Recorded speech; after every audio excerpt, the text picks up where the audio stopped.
I'm Jemima Bird. My background is I've got a 20-year career in retail, working with retail businesses, but also in fashion, leisure and hospitality. Over the last 20 years, I've come across a number of different agencies, and I set up my own consultancy about 7 years ago.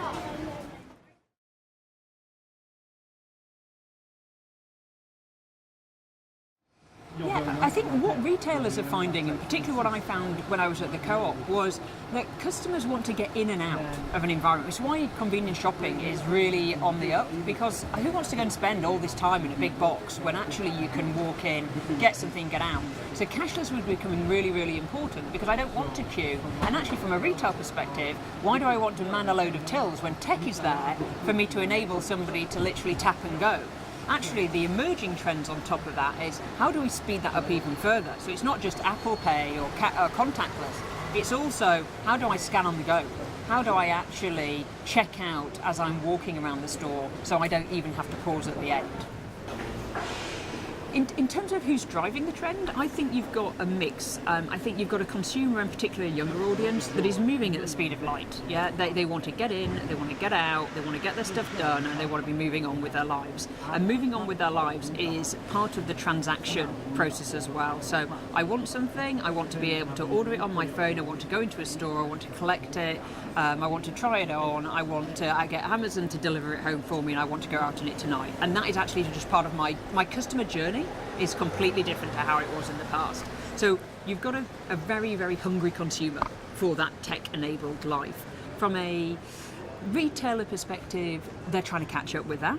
But from a tech perspective, they've got all the tools, they're just trying to knit it together at the moment. And some retailers are doing it, are using that tech really well. Some technology companies are partnering really well, and some consumers are using it brilliantly.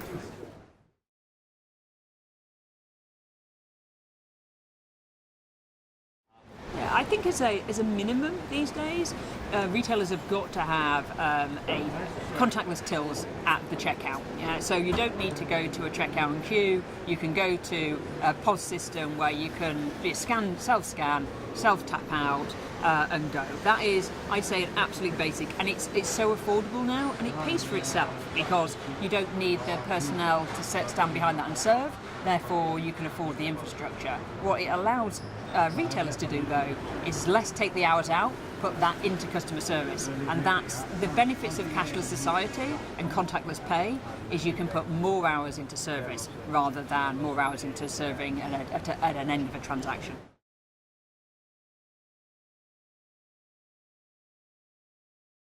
I think if you look at where retail is and technology is in 2019, I think we're at a really close tipping point. It's still costly to take a transaction through MasterCard, Visa for retailers, so you've got to offset that with then the cost of the technology to be able to move to contactless.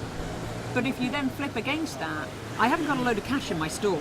So for smaller retailers, and particularly those on the high street or in rural communities, if I haven't got cash in there, I'm at less risk of theft, of somebody coming in to my store. So the security benefits are significant. So I think retailers have got to think about it in a really smart way.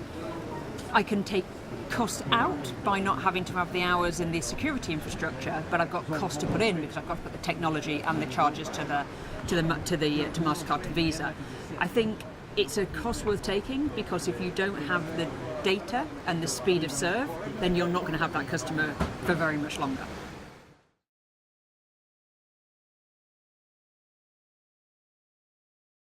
I think if you look for over the next 5 to 10 years, your mobile is going to become your own personal checkout system. My mobile is an extension of me, it's my wallet. It's my wallet on the go, it's me on the go.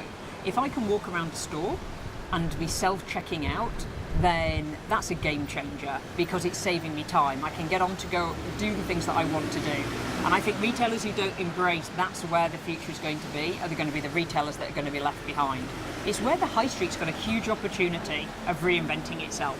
If it puts tech at the heart of what it does, rather as an afterthought, then it will transform the way people want to engage with it.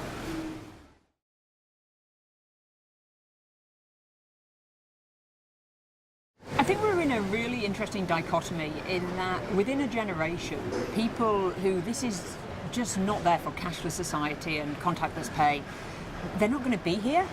And you're going to get this tipping point. If I think back, I use often an analogy with the seatbelt. You know, when I was growing up, nobody put a seatbelt on in a car. Now, if you get into a car and you don't put your seatbelt on, you think, well, that's just a ludicrous thing to do. I'm like that now when I shop. And certainly, you know, people much younger than me are definitely like that. I'll order an Uber from my bedroom. I'll en route to an airport where I've downloaded my BA airport cards to check through fast track at the airport. I'll pay for everything contactless within the airport. I'll Apple Pay when I'm on the plane. The entire integrated solution of that means that it's just the norm, a bit like putting my seatbelt on. And I think that's where society is. So we have to look after people that are, I guess, just never going to move into that world. But it's literally a dying market. You know, look, my 88-year-old grandmother doesn't even have a credit card. Yeah, she doesn't have any kind of debit cards, and yet, you know, she quite happily walks up to the village shop every day and gets a pint of milk and a paper. And actually, that's a really important part of her day. So we've got to make sure we don't disenfranchise and exclude people. So from where we're naturally going to go. So I think we've got to be mindful. I also think, you know, we've got a homelessness problem in this country, in the world, and I look at that and I think, you know, people will happily, you know, throw a couple of quid or, you know, 50p into somebody's, you know, Starbucks cup. But what's going to happen if we're all in cashless? You know, how are we going to look after those people? I think, you know, I've seen overseas, and particularly Japan, you know, at the height of the tech revolution, you'll see like QR codes and people will scan it and drop it in. I think it's an interesting thing. Whilst we've got that homelessness problem, we've got to solve for it. But equally, you know, should we be using the revolution towards a cashless society as a way of actually sorting out the fact we shouldn't have homeless people on our streets anymore?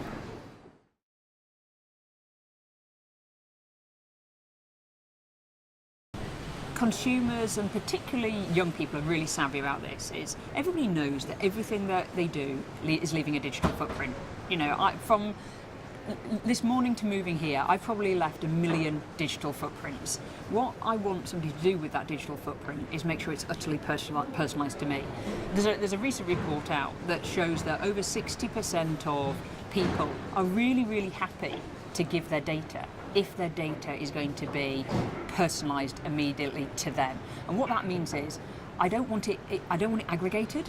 I want you to look at me as Jemima. I want you to zero base everything you know about me, and then as that brand, build up your understanding of me so that when you're talking to me as that brand, we're having a conversation. You're not shouting at me, you're not whispering at me, we're having a grown-up conversation. And that's the type of data that people are very happy to provide. It's when you start being incongruous in your ask that people get hacked off for providing data.